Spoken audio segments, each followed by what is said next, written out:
Caya Grandi está blossoming. Nós está assim contente, nós está aí a oportunidade de porta parte de Caya, de verdade, sobre que esfera que nós está tendo tempo agora para chiquita, com gente tudo bem Caya, família, friends, está para shopping e vindo para outro, mas a falta que nós perdemos por um tempo, para agora que nós está sendo seguro que está pay back, que nós está definitely nós estamos contentes com o momento aqui, que nós podemos usar de sair também agora aqui. A inspiração de Kul-tured está nasce trazer gente mulher, que dentro do dia a dia quer net um tique mais.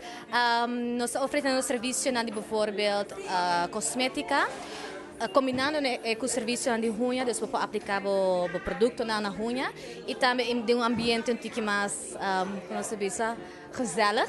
Dus we have your drink na nosso nail bar. Também, actually, nós trabalhamos com um nail bar e o conceito de nail bar está conhecido no mundo. Nós estamos em New York, na Londres, tudo está tão grande. Nós queremos bem com ele, para nós queremos añadir um simple store que você vai comprar cosméticas, vai comprar jewelry. Na área de joias, nós estamos trabalhando com par de marcas internacional. Times está met onde produto na conosco introduzindo na Aruba agora aqui. Nós temos produto eigenlijk tipo de cosmética, mas também coisas para cara.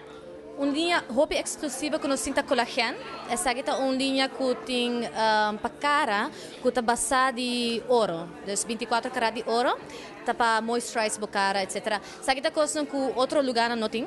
Mas somente aí na Kul-tured. Tem assim fake e nós saco e caia também está sendo produtivo, nós está wak, acaba e cambia, nós está wak com renda interacionária, nós está sendo seguro que também está para todos os empresários não que tem durf de fazer agora aqui, também está great.